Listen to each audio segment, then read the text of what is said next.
शांतीचा संदेश देणारे तथागत भगवान गौतम बुद्ध, संत रोहिदास महाराज, महात्मा ज्योतिबा फुले, शाहू महाराज, घटनेचे शिल्पकार परमपूज्य बोधिसत्व डॉक्टर बाबासाहेब आंबेडकर, सत्यशोधक अण्णाभाऊ साठे, ज्या ज्या महापुरुषांनी मानव मुक्तीच्या लढ्यामध्ये योगदान दिले अशा सर्व महापुरुषांना मी पत्तन वंदन करून आपल्या समोर दोन शब्द बोलणार आहे.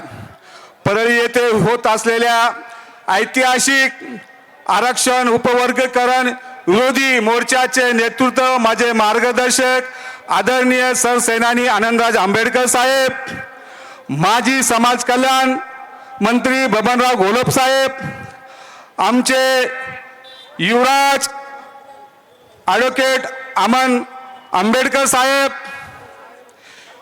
रिपब्लिकन सेनेचे महाराष्ट्र प्रदेश अध्यक्ष आमचे मार्गदर्शक आदरणीय सुरंजी साहेब, काळे साहेब, ह्या ऐतिहासिक मोर्चाचं नियोजन केले अशा सर्व संयोजन समिती आदरणीय रोहिदास बनसोडे साहेब व तुम्हा सर्वांना मी क्रांतिकारी जय भीम करतो. जय भीम. मित्रांनो, अनुसूचित जाती आरक्षणाच्या उपवर्गीकरणासाठी देवेंद्र फडणवीस इथल्या मातंग समाजाला गुमराह करत आहे. कारण की महाराष्ट्रामध्ये 1 लाखाच्या पुढे मातंग समाज बौद्ध धर्म स्वीकारलेला आहे. त्याच्यातला मी एक मातंग समाजाचा दीक्षित मातंग समाजाचा धम्म प्रचारक लक्ष्मीकांत शिंदे आहे.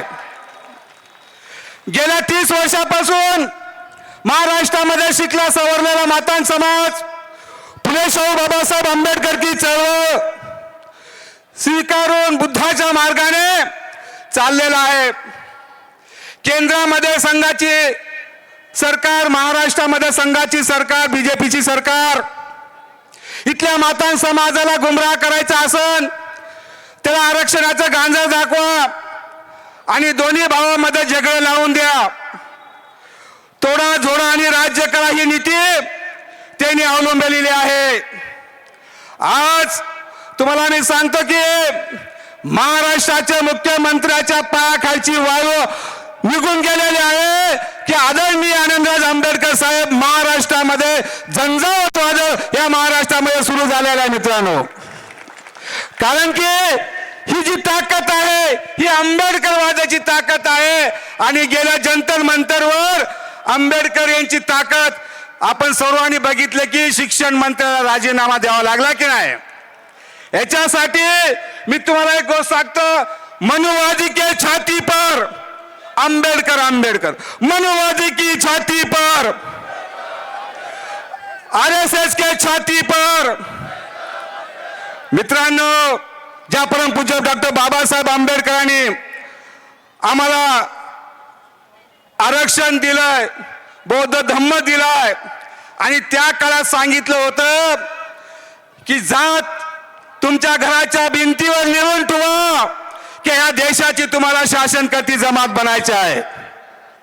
इथला चहावाला या देशाचा पंतप्रधान झाला, दूध विकणारा गृहमंत्री झाला, ऑटो चालणारा महाराष्ट्राचा मुख्यमंत्री झाला. पण या भारतीय संविधानाचे शिल्पकार डॉक्टर बाबासाहेबांच्या कृपेने हे सगळे महत्वाच्या पदावर गेलेले आहेत. मी या ऐतिहासिक सभेतून एक घोषणा करतो, जे वंश आमच्यासाठी रात्रंदिवस झगडत आहे, या शासनासोबत लढत आहेत, त्या वंशाला आदरणीय आनंदराज आंबेडकर साहेबाला आम्हाला भविष्यामध्ये महाराष्ट्राचा मुख्यमंत्री बघायचं आहे की नाही. कारण की सत्याशिवाय या देशामध्ये काय चालत नाही. मित्रांनो, मी बघितलेलं आहे, मी उगाच साहेबासोबत नाही, मी जवळून बघितलंय. जेव्हा जेव्हा मातंग समाजावर अन्याय अत्याचार होते साहेब, तुम्ही धावून आलात. म्हणजे साहेबाची पहिली भेट 2015ला झालेली आहे. जेव्हा बीड जिल्ह्यामध्ये मातंग समाजाचा धम्मदीक्षेचा कार्यक्रम अमरसिंग डाका साहेब, धर्मराज मुजमले साहेब, त्याच्यानंतर DS नरसिंगे सर, GS दादा कांबळे साहेब यांच्या उपस्थितीमध्ये कार्यक्रम ठरला मित्रांनो. कार्यक्रमाची पत्रिका छापली होती पत्रिका, आणि तिथल्या बीड शहरातला पुढारी जे स्वतःला महाराष्ट्राचा अध्यक्ष म्हणतो त्याचं नाव टाकलं होतं साहेब आम्ही उद्घाटक म्हणून. त्याने माझ्या हातातले पॉम्पलेट घेतले मित्रांनो, तो मातांग समाजाचा बीडचा, आणि पॉम्पलेट फाडले धम्मदीक्षेचे.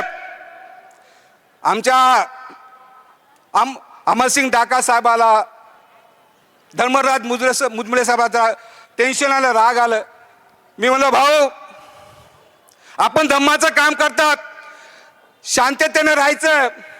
आणि लगेच साहेबाकडे गेला, साहेबाला बोलला, साहेबांना उद्घाटक म्हणून नाव टाकायला परमिशन दिली. आणि त्या बीडला 2015ला साहेब उपस्थित राहून 600 मातांगाने दीक्षा घेतलेली आहे. साहेब तोच माणूस लातूरच्या मोर्चामध्ये आपला धम्माचा पताका गळ्यात टाकून बाजूला पोतराजाला घेऊन घोषणा करतो की 1 ऑगस्टला आरक्षणाचं डिक्लेअर करा, नाहीतर आम्ही मुंबईला मोर्चा काढू. अरे तुला बाबासाहेब समजलं नाही, तुला धम्म समजलं नाही. या भोवळ्या बाबड्या मातांग समाला उल्लू बनवू नकोस. आणि त्याच्या पुढचं एक गोष्ट सांगतो की महाराष्ट्रामध्ये DPI नावाची राजकीय संघटना काढलेली आहे. त्या DPI नावाच्या राज्य संघटनेचे जे कोणी अध्यक्ष असतील त्यांना मला म्हणायचं आहे, तुमची राजकीय संघटना आहे, महाराष्ट्रामध्ये तुमचा एकही उमेदवार उभा राहत नाही, पण तुमचा जे महाराष्ट्राचा अध्यक्ष आहे त्याचे घरचे राष्ट्रवादीच्या तिकिटावर निवडून येतात. मग तुमची DPI ची संघटना काय कामाची आहे? त्याच्याही पुढे जाऊन सांगतो, मानविक अभियान नावाची संघटना महाराष्ट्रात काम करते, त्यांची सुद्धा एक राजकीय संघटनेचं काढलेले आहे, त्यांचे सुद्धा घरचे लोक राष्ट्रवादीच्या तिकिटावर इलेक्शन लढवतात. मित्र मी याच्यासाठी बोलायलो की मी त्यांच्या काय विरोधात नाही, पण समाजाला एक बोलायचं, राजकारण एक करायचं, आणि आमच्या दोन्ही समाजामध्ये बुलतापात करायचा, एवढ्याच या ठिकाणी मी बोलतो. मला 2 मिनिटाची वेळ दिली होती, पण मी माझं एवढं छोटकं लांब झालं तर थांबतो. सर्वांना क्रांतिकारी जय भीम, नमो बुद्धाय.